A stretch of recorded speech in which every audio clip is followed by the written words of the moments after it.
All right, good evening.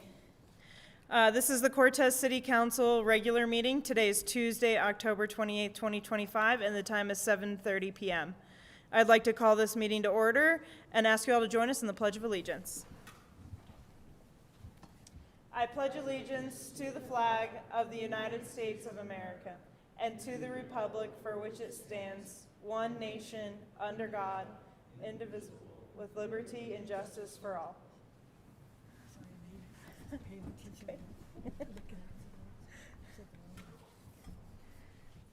All right, can we have the roll call?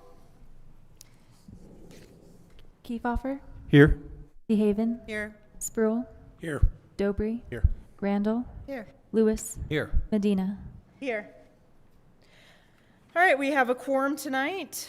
Do we have approval of the agenda as presented, or do we need to make amendments? Madam Mayor, I move that we approve the agenda as presented. Second.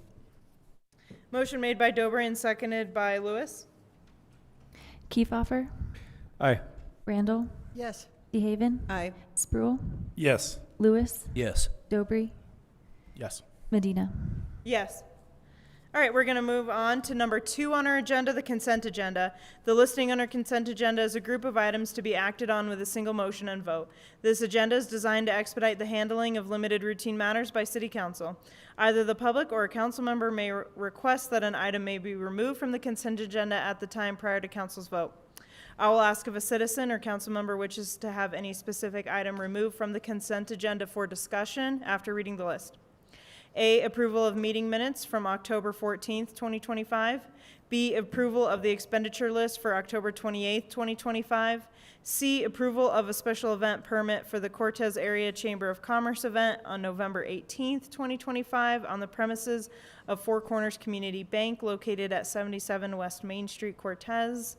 And D, approval of a special event permit for Hospice of Montezuma to host a special event on February 21st, 2026 at 512 North Broadway, Cortez. Would anyone like to see an item removed for discussion? Do we have a motion? Madam Mayor, I move that council approve the consent. Second. Motion made by Lewis and seconded by Dobry. Spruill, Yes. Randall, Yes. Lewis, Yes. DeHaven, Yes. Kiefhofer, Aye. Dobry, Medina. Yes. Okay. Moving on to number 3 on our agenda, public participation. Individuals may not comment on items that are on this council agenda during the participation time. There's no limit to the number of speakers, although public comment will be held to an overall time limit of 30 minutes. Speakers have a time limit of 3 minutes per person, may only speak once, and may not cede time to another commenter. All right. Can someone check if we have any other comment cards? Thank you. First, I'd like to invite James McGinley to the podium. Okay, great. And then just make sure your mic's on.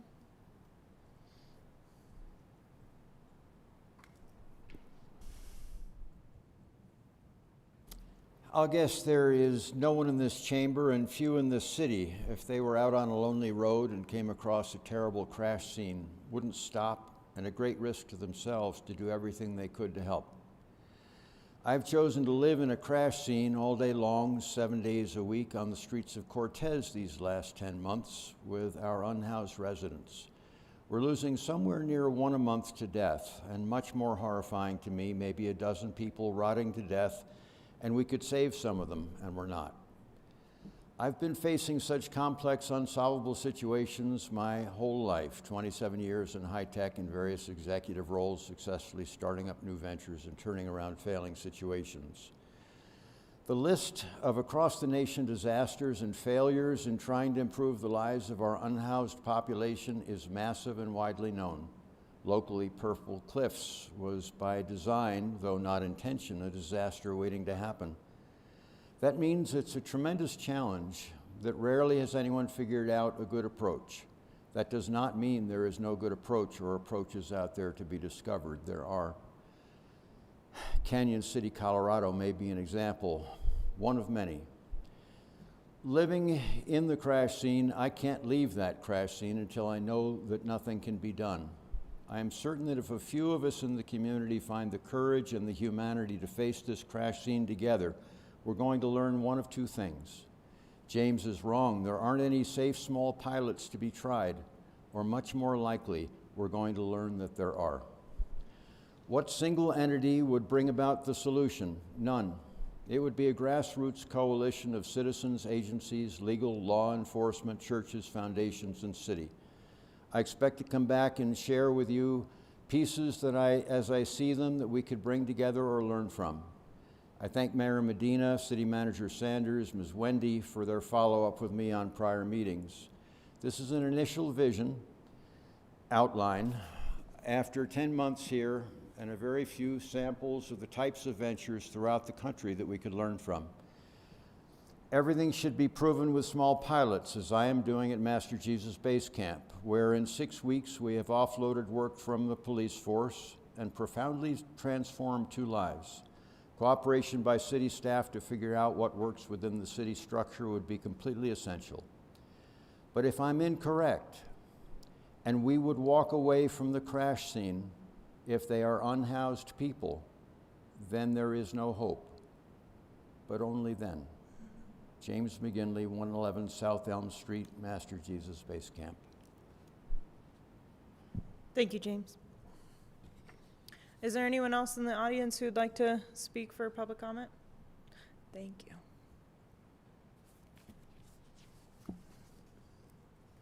All right, seeing none, we'll close the public comment section of this meeting. And we'll move on to number 4 on our agenda. 4 is presentations. We have none tonight. 5 is public hearings. 5A is ordinance number 1350, Series 2025, an ordinance amending the Cortez, Colorado Code of Ordinances concerning the Family Recreation Center sales tax. Presented by Drew Sanders, our city manager. Yes, good evening, Mayor and Council. I set the stage for this 2 weeks ago, wherein we discovered an error in our tax structure, that we are collecting too much on our recreation fund via sales tax. However, we were prepared to present this to you this evening, but there was a process error in the background where we did not get it published in the newspaper, and therefore, by our code, we are not able to pass it tonight. So I'm coming to you to request that we continue this matter until November 12th, recognizing that there may be some people in the audience that are here to speak on this matter. If so, we suggest that perhaps council allow that testimony this evening that you can consider as part of your decision in 2 weeks, so that we're not unduly inconveniencing them.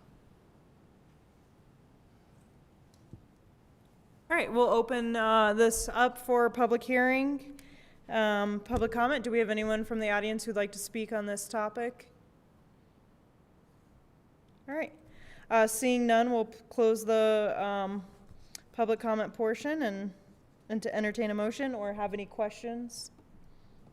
To accommodate required publication, I move that City Council continue the public hearing for ordinance number 1350, Series 2025 to November 12th, 2025. Second. Motion made by Randall and seconded by Kefauver. Dobry, Yes. DeHaven, Yes. Lewis, Yes. Spruill, Yes. Kefauver, Randall, Yes. Medina. Yes. All right, we're moving on to number 6 on our agenda, unfinished business. We have none tonight. So number 7 is new business. 7A is ordinance number 1351, Series 2025, the adoption of the fiscal year 2026 annual budget, presented by Randy Bailey, our finance director. Good evening, Mayor and Council.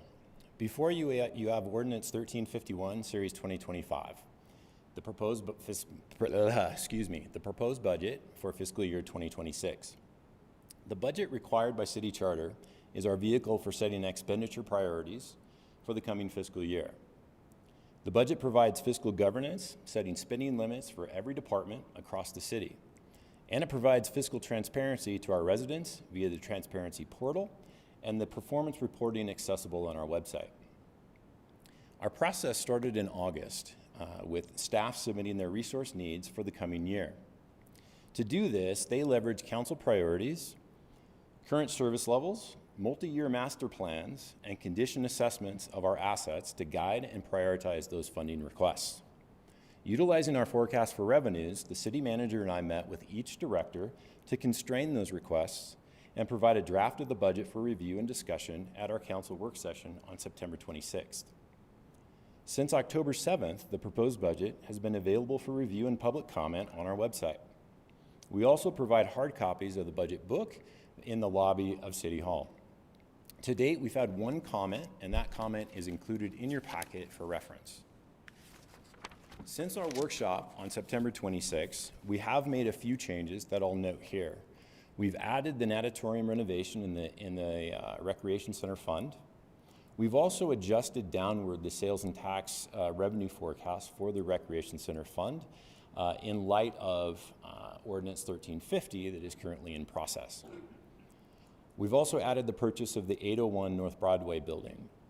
And finally, we've balanced the overall budget by using reserves across the General Fund, Conservation Trust Fund, Recreation Center Fund, the Airport Fund, and two of our internal service funds, those being Technology and the Shop Fund, which does all of our repairs for equipment and vehicles across the city. In total, expenditures roll up to $38.4 million. That breaks down to an operational expenditure of $31.2 million and a capital plan of $7.2 million. Our funding sources total $39.1 million, and that breaks out to current revenues forecasted at $33.1 million, current awarded grants to date for next year of $0.8 million, and then total reserves of $5.2 million spread across the aforementioned funds. At this point, I'd like to just open it up for questions and make sure that I'm addressing the things that are on top of your mind, considering the budget is pretty robust and expansive. Randy, I have a question. How much do we have in our fund balance? And how much of that are we using or projecting to use for FY26? Yeah, so that's a great question. What I will say about our fund balances is that we have accumulated fund balances in most funds over the past few years. Answering the question succinctly is a bit of a challenge, and one of the reasons being is that historically our methodology for our internal service funds has not been to fully allocate them across all of the funds that they're providing services to across the city. What we did as part of this reserves exercise is we did some forecasting. If the FY26 budget passes as is, what would that do to our fund balances? And we also took a swag at allocating those internal service fund balances across so that we could really understand what true fund balance is.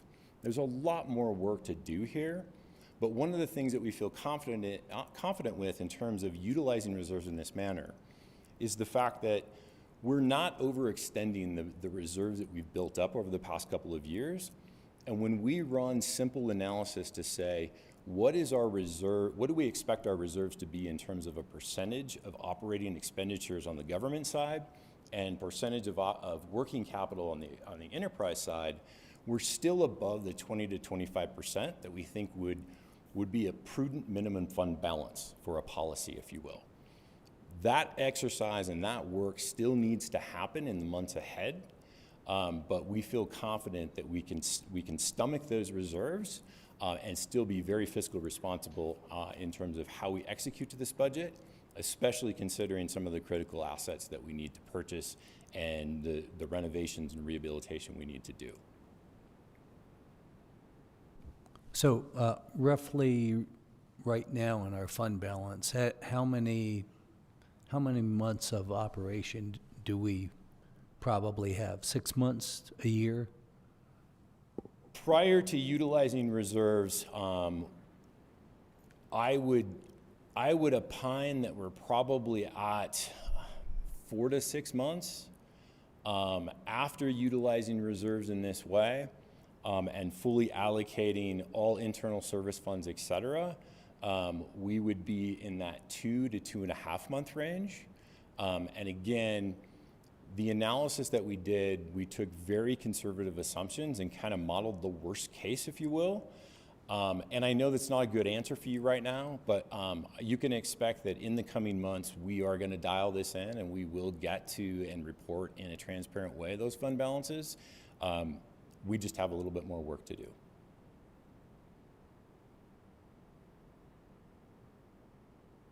I see the grant, or is it marketing or grants administration? That was 80,000 this year and is 0 now. Grants administration.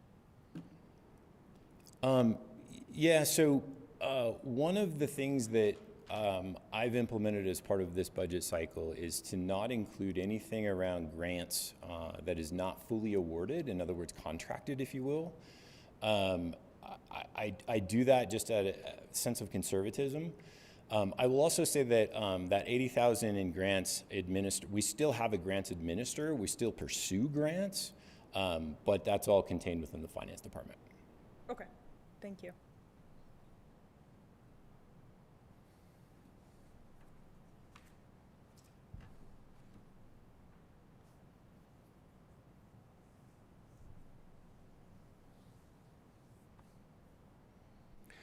Mr. Bailey, I just had a quick question for you. You said you only had one public comment. Between now and the second reading, I assume that people can still make public comments. Absolutely, absolutely, and we absolutely welcome it, and we'll continue to monitor it.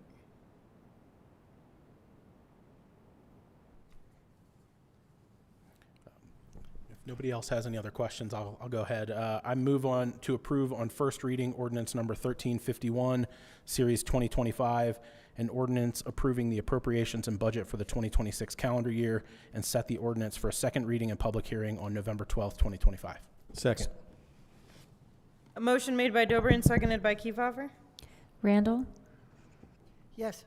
Lewis, Yes. Sproul, Yes. Kiefhoffer, Aye. DeHaven, Yes. Dobry, Yes. Medina. Yes. Thank you. Thank you. All right, we're going to move on to 7B on our agenda, the intergovernmental agreement for dispatch services for all users for the years of 2026 to 2028, presented by Drew Sanders, City Manager. Yeah, Mayor and Council, this is what has been our annual IGA for dispatch services with us and the other agencies that are dispatch users. This current agreement is almost identical to what you've seen in the past, although the user group has opted to make it a 3-year IGA instead of a single, which we've had for the last 3 or 4 years. So that would be the major change here. It still sets forth fees depending on the amount of usage each individual agency does, and so that changes year to year slightly, with Montezuma County Sheriff's Office and the Cortez Police Department taking the lion's share of that usage. So with that, I'm open to any questions the council may have.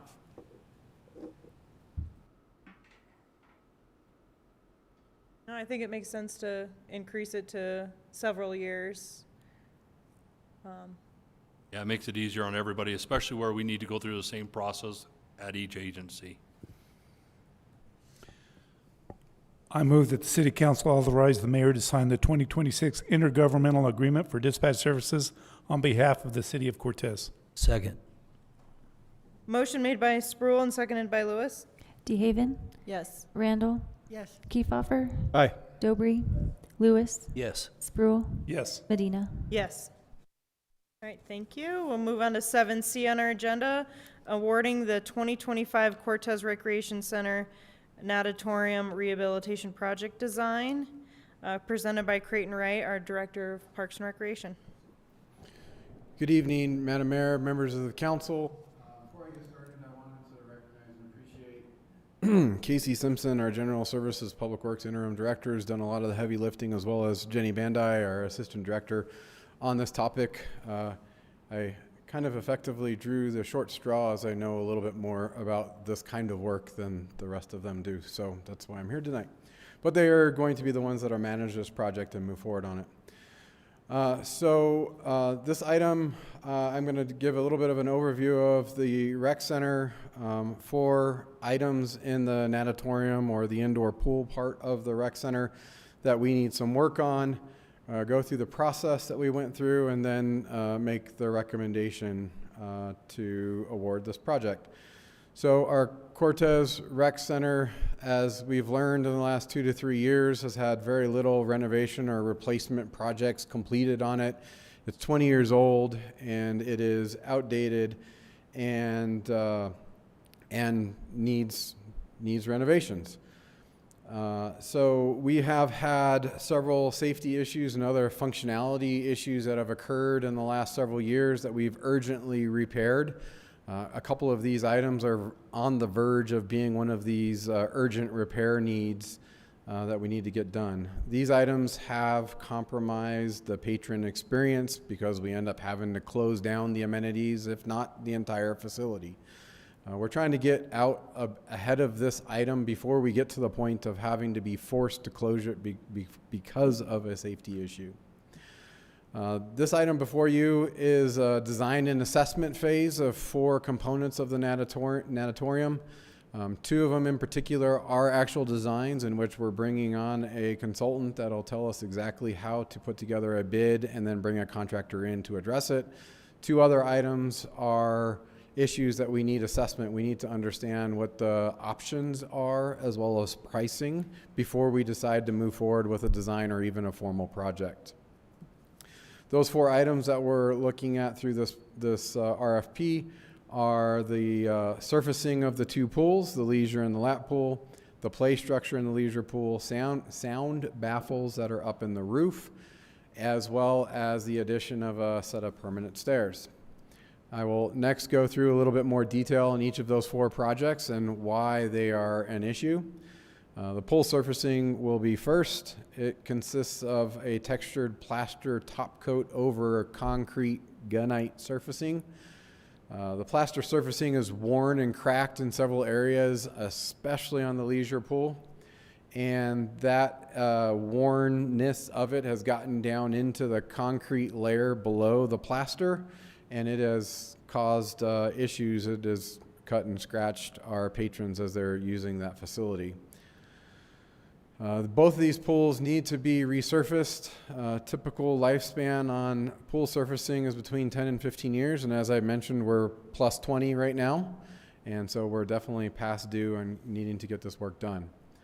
The scope item also includes assessment of tile and grout that connect into the surfacing material as well as the grates, the inflow-outflow grates of the water infrastructure in that pool.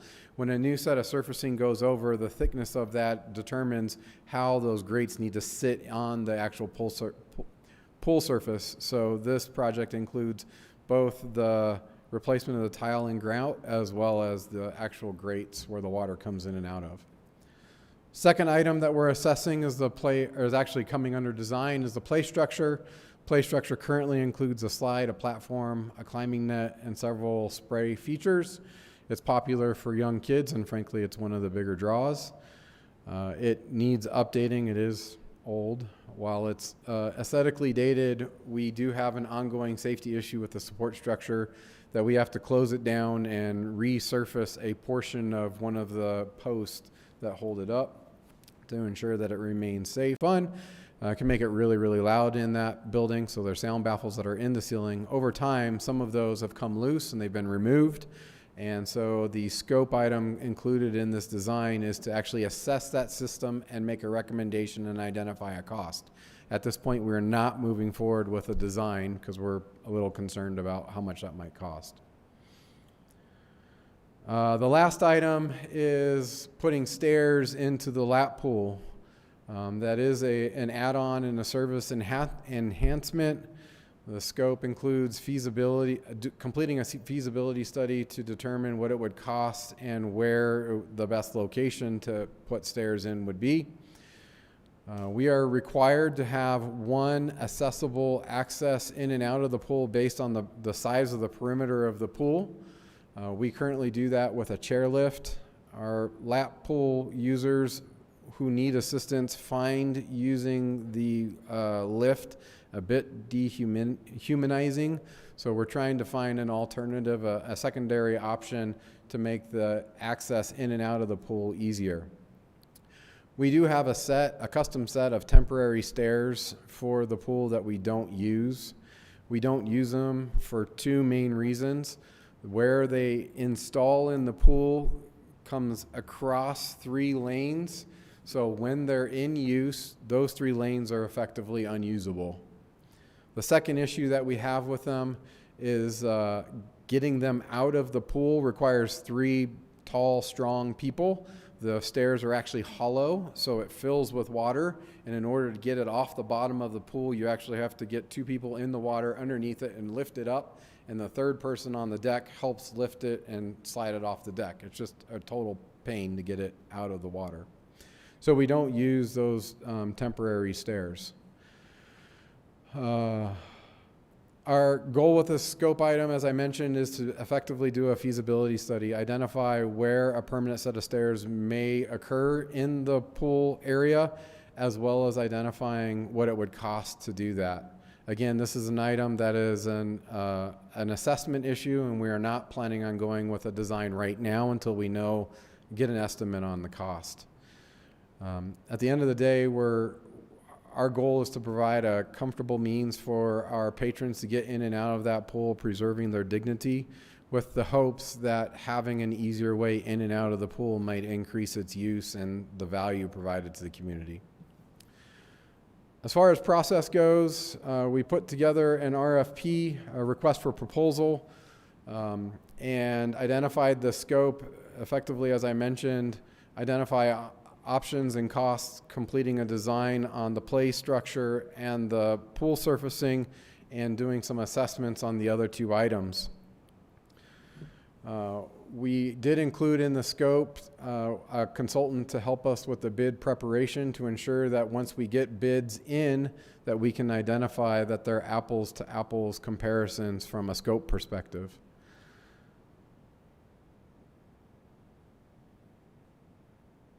As we've gone out and we've evaluated these 4 items, the cost estimates we've gotten from various contractors are all over the place. They're pretty variable. So we expect that we're going to have to, after we get a design and assessment done, we're going to have to prioritize those items. And we expect that some of the 4 items may not be included in the final design and then ultimate bid. Right now, our priorities are the pool surfacing and the play structure. So more into the design, or to the process, we created that RFP with the scope as I identified just a second ago.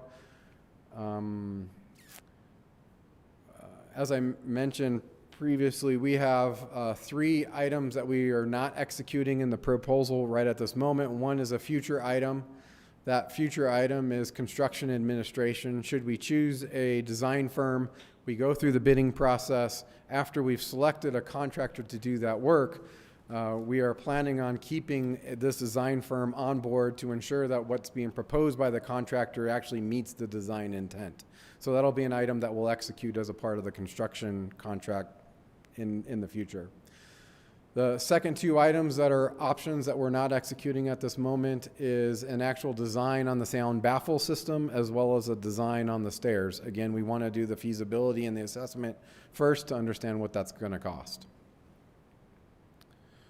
As we went out to RFP, we received 1 submission from Schmuser Gordon Meyer Incorporated, doing business as SGM. Side note, SGM is also our on-call engineering contract, and we have some other contracts with them on recreation amenities as well that we're working through. SGM's proposal was deemed thorough and tailored to the needs of the natatorium and what we need the design work to do.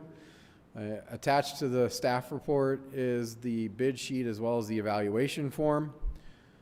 SGM has proposed bringing on a sub-consultant, Councilman Hunsaker and Associates Incorporated.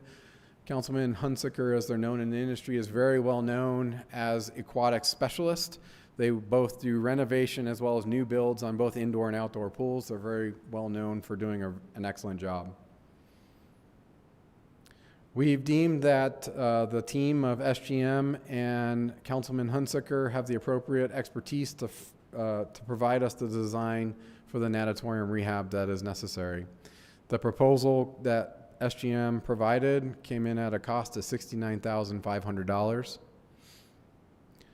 This project is being paid for out of the Rec Center Enterprise Fund. There is funds budgeted both in 2025 for this project, and then we knew that we weren't going to get to construction or even into much of the design until 2026, so we are carrying it into 2026 as well. I'm recommending at this point that council accept the proposal from Schmuser Gordon Meyer Incorporated, doing business as SGM, in the amount of $69,500, and authorize the city manager to negotiate, sign, and execute a contract with SGM. I'm open to any questions that you may have on this item.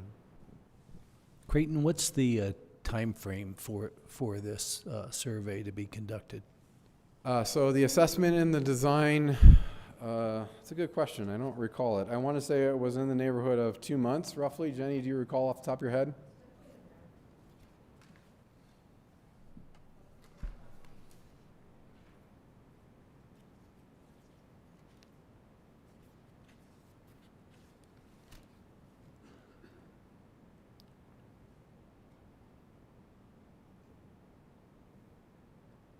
Design is approximately 90 days. So help me a little bit. You've identified all the problems, and we're going to pay $69,500 to somebody to identify the problems. Is that correct? No, we've identified the problems. We're paying SGM and Councilman Hunsaker to tell us how to fix those problems.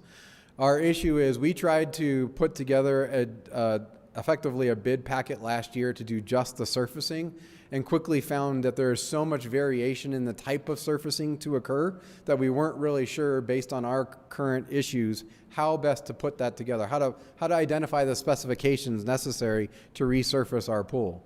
The other issue that complicates it specifically with the pool surfacing is that we have cracks that have come through the plaster into the concrete, and we don't know how to remediate that. And finally, I'm a little bit concerned about the plaster wearing to the concrete and what damage there may be to the concrete. So we need someone with the expertise that can evaluate our exact situation and identify a design and specifications that are going to address our issue. So that's the pool surfacing in particular. The play structure, we did the same thing. We tried to reach out to different manufacturers of these play structures. And again, it's highly variable based on how the play structure is anchored into the concrete and whether we can just lift and replace, or do we need to bore new holes for the structure. So it's far more complicated than we have expertise to be able to solve. The other two items, I don't even want to touch the stairs issue, because we get into having to open up the deck and get down underneath the deck surfacing and understand if we may have to reroute some of the circulation lines or what electrical might be under there. It's far more complicated than we have the expertise to be able to do. We know these things need to be fixed. I mean, it's got to be fixed. It's a safety issue. So wouldn't it be better to put it out for bid, or do we have to have somebody tell us what's wrong, how much it's going to cost, maybe, if their company does it? And it may be another company that does it that has a completely different bid, correct? Well, so that is the main purpose for hiring this company, to identify the design, so that all the contractors that are bidding on it are bidding on the same thing. As we reached out last year trying to do it ourselves, we found that whether it's the contractors or manufacturers, they all provide something a little bit different in that product, and it's hard for us to be able to determine from an apples to apples comparison what product is the same. Like, as an example, we have a plaster-based surface. There is also an acrylic-based surface that provides something very similar to it, but it costs more. So we don't have the expertise to be able to determine what is our best way to move forward with it. This kind of project, as an example, so generally speaking, in a renovation or rehab project, you generally want to look at a design at approximately 10% of what the overall project cost is going to be. We've identified the project cost in the neighborhood of $600,000. That's what we think it's going to cost. And so this number seems to be about what it should be. You're saying, Councilman Sproul, why are you asking me these silly questions? No, I appreciate the questions. Let me tell you why. I was informed just last week that there was a city that hired this machine to go down the streets to tell them which streets needed to be repaired. They also got one of their service techs to go down the streets and write it down. They come up with the exact same results. The only difference is they paid $50,000 for that machine to go up and down the streets. That's where I'm coming from. So my flip side of this to your example is not only is this company telling us what the problem is, but they're also telling us how to fix it in a very specific and detailed manner that we frankly don't have the expertise to be able to do. And that's exactly what I was after. Thank you. Mr. Wright, I have a question, and if you'll humor me a bit on this one. So I just want to confirm, so regarding the sound baffles, we're really looking at the feasibility of replacing them and the design that would be recommended, correct? That is correct. All right, and that's the same with the lap pool stairs, correct? It's feasibility and the design of what might work. So right now with the stairs, my understanding is that that's an add-on feature that we're going to consider as a service enhancement. It's not a mandatory thing for us right now. It's just something we're considering, correct? That is correct. Okay.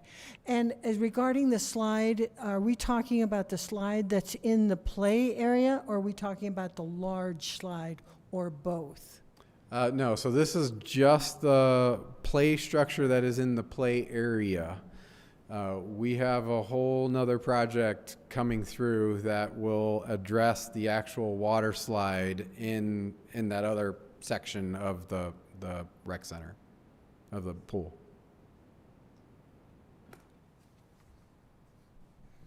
I just wanted to thank you for your detailed report, and specifically you answered my question of the relationship of total project cost to these design costs, and that was what I was wondering is if we're talking about a $150,000 project, $70,000 of design seems a little aggressive, but for a project and the scale being appropriate to the overall scale of the project is helpful to make the decision. So I wanted to thank you for that.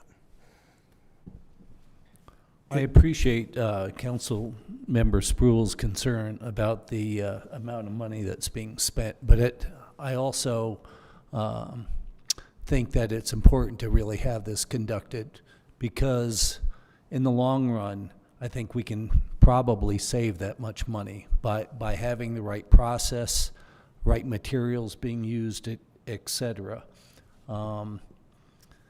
I know it's hard to look at that much money being invested in conducting this, but I think it's going to pay off in the long run. So if there is no more discussion, Well, I was just going to say I totally agree with you, and that's something that I was going to say. It seems like every single council meeting that if we were to weave a thread throughout or a theme, it would be deferred maintenance. Again and again and again. And I think that this will allow us to do it correctly. So in the long run, it might actually save us money, and certainly putting it off doesn't do anybody any good. So I agree with what you just said. And council, I might just add, the one thing I have found as an ongoing trend is that while well-intentioned, our staff over the years have tried to solve these problems without having the true expertise and understanding on how best to solve it. They're doing what we started off doing last year. And it's ended up with either a shortened lifespan, or it's not really fixing the problem, or it's, in some cases, even making more problems for us. So really, this is, from my perspective, turning the corner a little bit and trying to do things the right way so we don't have to redo them in a shorter time period than their actual lifespan. I move that council accept the proposal from Schmuser Gordon Meyer, Inc., DBA SGM, for $69,500 and authorize the city manager to negotiate, sign, and execute a contract with SGM. Second. Motion made by Lewis and seconded by Kiefhofer. DeHaven, Yes. Dobry, Yes. Kiefhoffer, Randall, Yes. Lewis, Yes. Brule, Yes. Medina. Yes. Thank you, Creighton. Council. And I actually appreciate the questions. Thank you. All right, we're moving on to 7D on our agenda, resolution number 13, series 2025. Public hearing on an application for a conditional use permit and special exception. This will be presented by Jason Armstrong, our interim director of community and economic development.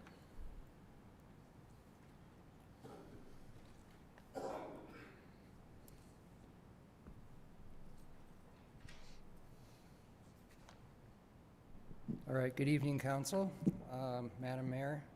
Tonight Is the mic, do you have a microphone? yeah, Okay, we good? Okay. yeah. Yeah, sorry. Tonight we bring before you an application and resolution for decision of a conditional use permit for a 381.71 square foot detached metal carport in the front setback of property located at 1540 Arrowhead Lane. Patricia Mancuso, who's here tonight, if you guys have questions for her, is requesting a conditional use permit to construct this metal carport over her driveway, which will encroach into the required front setback of 10 feet. This property has commercial zoning, and the site is bound on all sides by commercial zone properties, and all have a primary residential use. So according to our land use code section 3.06.42D, an accessory carport, whether detached from or attached to the principal structure, may be allowed to extend into the front yard setback if all of the applicable design standards can be met. Accordingly, in this case, this project will also require a special exception or minor deviation be applied to the conditional use permit for the purpose of addressing the carport roof design standard, which must be constructed in such a manner as to appear part of the original construction of the principal structure per section 3.0642DI of the Land Use Code. I also make note that on October 7th of 2025, the Planning and Zoning Commission approved Resolution 11, Series 2025, a resolution recommending City Council approve this conditional use permit.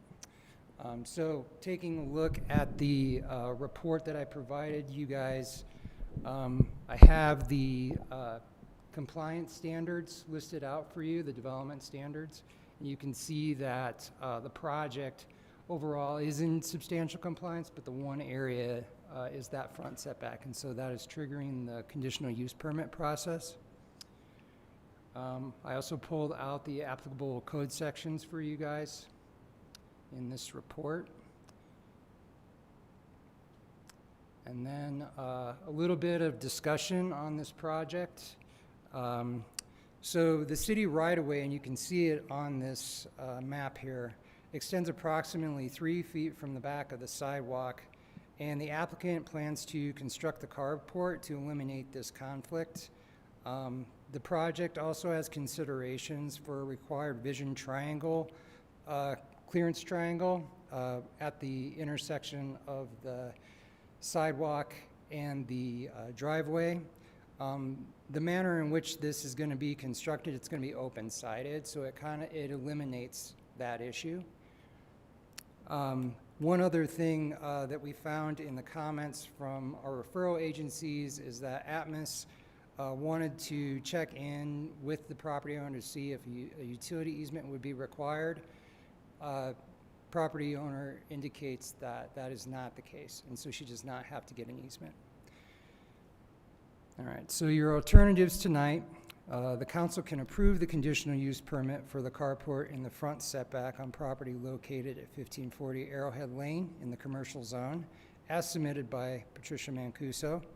The council can recommend the denial of the application for conditional use permit and site development plan and state its reasons. Council can ask for more information and continue the hearing to a date certain, or it can table the application, or the council can approve resolution number 13, series 2025, a resolution approving the conditional use permit with conditions, and state any conditions it feels would be necessary to ensure compliance with the land use code. Staff is recommending alternative 4. Approval of Resolution 13, Series 2025, a resolution approving the conditional use permit with two conditions that are stated in the resolution provided to you guys. And if council agrees with the recommendation of staff and planning and zoning, a possible motion has been included in the staff report. So with that, I'll field any questions, and if you guys have questions for the applicant, she's here to speak on that. Thank you. I have a question, Jason. You said it encroaches into the 10 feet setback. How much, do we know? Well, if she removes the 3 feet out of the equation, it's approximately 7 feet. Yeah, of course. I have a question. You mentioned that in your discussion, that the carport is open-sided to the height of 7.3 feet of ground clearance and provides adequate visibility. If you have a vehicle or any other things in that structure, how is that going to play into this adequate visibility provision?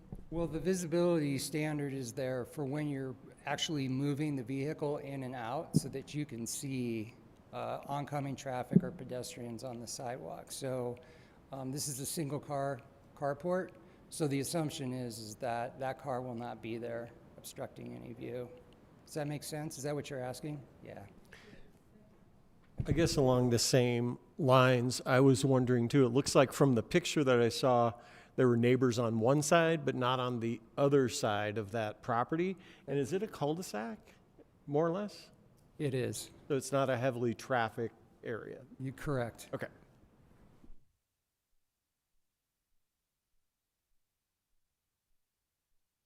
Just a side note question, like how many houses do we have there are on commercial zoning? Man, that's a great question. I can figure that out. I mean, there's a lot. There's a lot of zoning, but in the new land use code that we adopted in April, residential uses are widely allowed in our commercial zones anyway, so this doesn't present a conflict with that anyway. Great. Yeah. Does the applicant want to get up and say anything? No pressure. It's up to you. You don't have to. Okay. I'll let it stand. All right. Any questions or motion? You have to open a public hearing. Do we? Well, we can open this for public comment. Do we have anyone from the audience who'd like to speak on behalf of this project? All right, seeing none, we'll close it. Thank you, Councilmember Dobry. Madam Mayor, I'd like to make a motion that City Council approve Resolution Number 13, Series 2025, a resolution approving the conditional use permit and a special exception or minor deviation for the construction of a carport on property located at 1540 Arrowhead Lane in the commercial zone as submitted by Patricia Mancuso with the conditions that are stated in the resolution. Second. Motion made by Kiefhoffer and seconded by Dobry. Sproul, Yes. Kiefhoffer, Aye. DeHaven, Yes. Dobry, Yes. Randall, Yes. Lewis, Yes. Vina. Yes. All right, thank you. All right, we're going to move on to 7E on our agenda, consideration of award of contract for the police department parking lot fencing project. Presented by Casey Simpson, our interim director of public works. Good evening, Mayor and Council. Got an odd one here. Presenting on the police department fence project for the second time this year. A little bit of background. Back in, I think it might have been my first presentation to you all. Back in February, we asked council to approve a contract for the low bid for the police department parking lot fencing project to Peak Fencing. Shortly after that, they ordered the materials and headed out to commence the work on the fencing project. They came out for a week. They did 95% of the fence, and then they left, and they never came back. and we contacted them many, many times over the summer. We gave them extra leeway, benefit of the doubt, etc. And on September 2nd, they hit their 90-day mark and started accruing a $300 a day penalty for not completing the project. At that point, we sent certified mail to their headquarters, letting them know that they had 10 days to finish the fence or we would terminate the contract. And they called and said they would be out to finish the fence upon receiving the letter, and then they never came out. And so 10 days after the letter was received, we canceled that contract and rapidly tried to find an alternative contractor to finish the fence. There is silver lining, or a happy ending, if you will, in that Hornet Fence, who did the service center fence, is working on the airport fence, and has been a great partner this year, gave us a bid to finish the fence at a cost that will bring us in about $9,000 under the original bid amount, so we'll save a little bit of money, and they can get it done by the end of the year. Should council approve the quote here tonight. The fiscal impact, we still have the money that we have not paid, or that we did not pay peak, and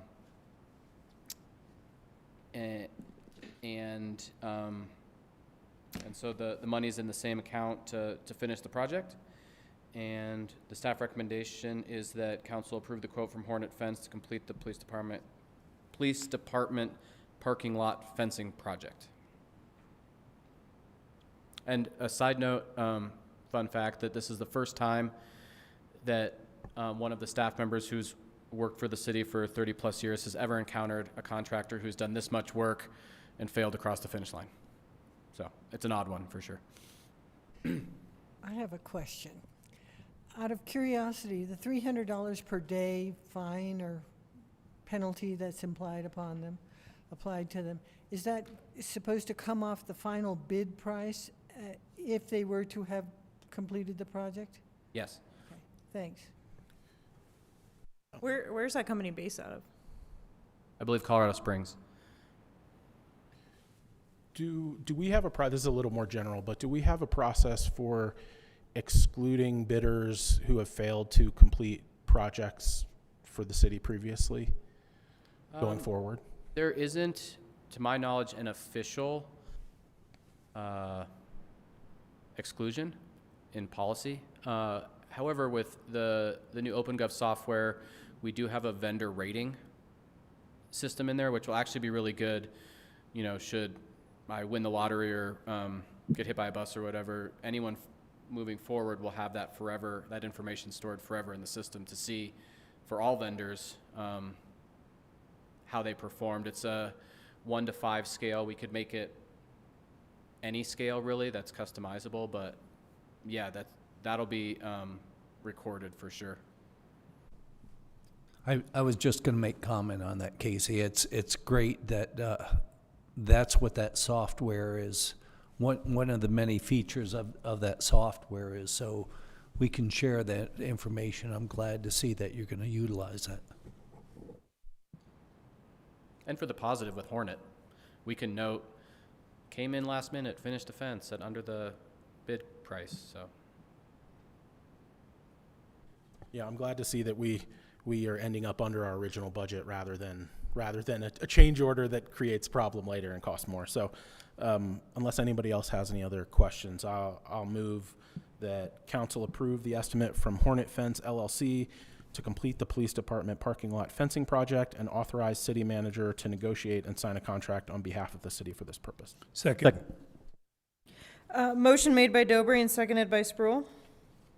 Kiefhoffer, Aye. Sproul, Dobry, Yes. Lewis, Yes. DeHaven, Randall, Yes. Medina. Yes. Thank you, Casey. Okay, that it wraps it up for our new business. So we'll move on to 8 on our agenda, draft ordinances and resolutions. We have none. So number 9 on our agenda is city attorney report. No report, Madam Mayor. Great. All right, number 10 on our agenda, city manager report. Yes, Mayor and Council, I have 2 items for you this evening.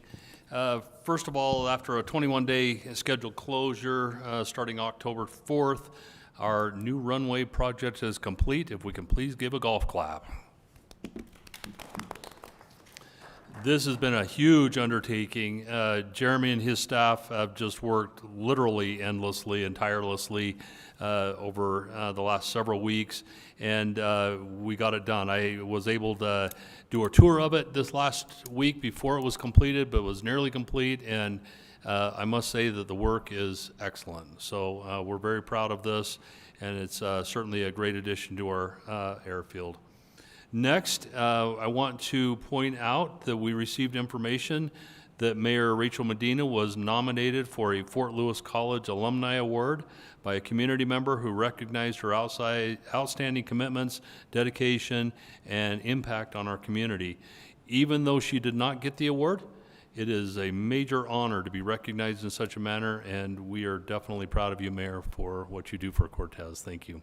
Thank you. And whoever nominated me, contact me. Thank you.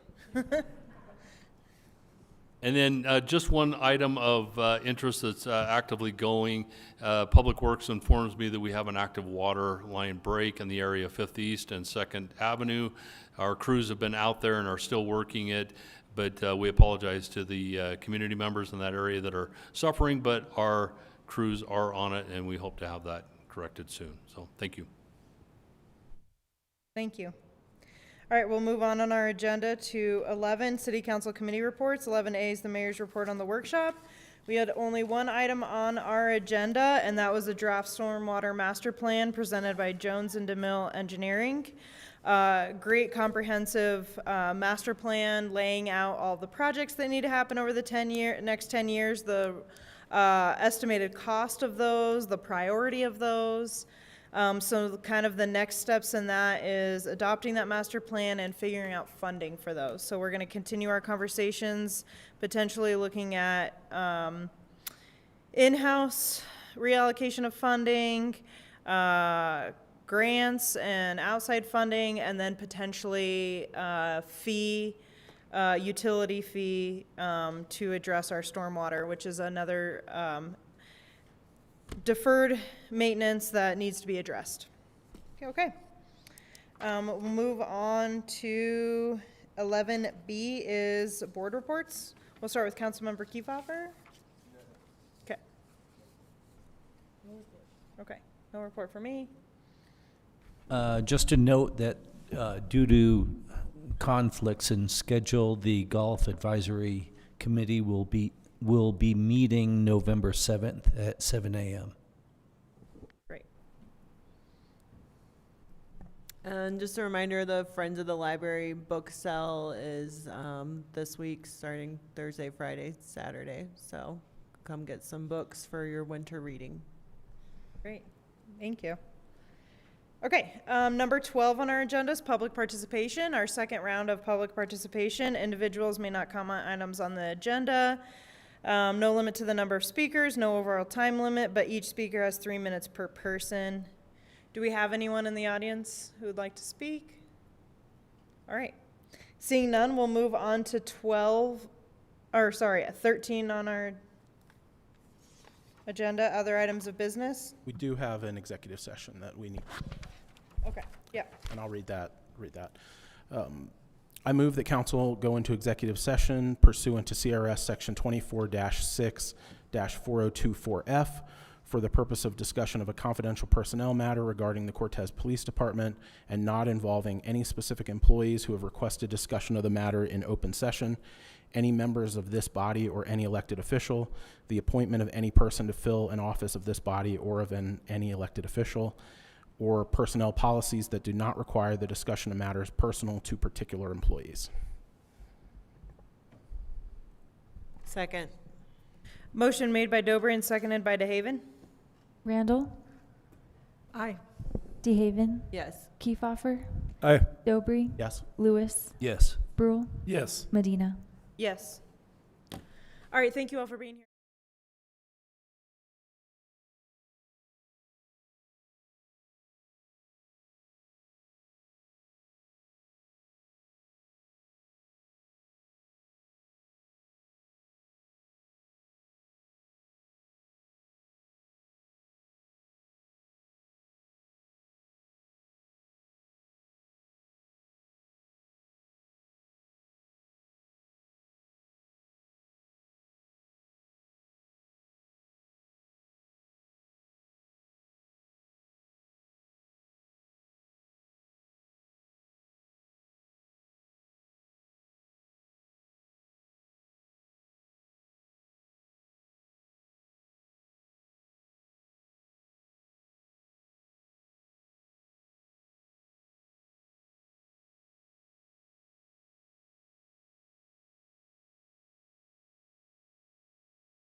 8:57 p.m.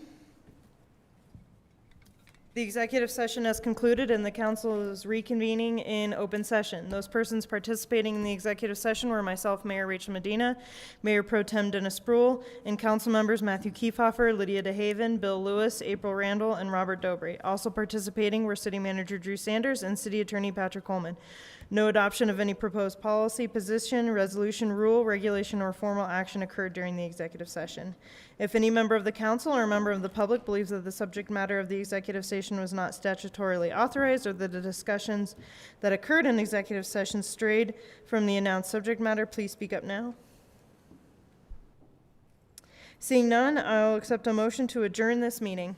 Madam Mayor, I move to adjourn. Second. Motion made by Lewis and seconded by Dobry. DeHaven, Yes. Lewis, Yes. Randall, Yes. Spruill, Yes. Kiefhofer, Aye. Dobry, Yes. Medina. Yes. All right, good night.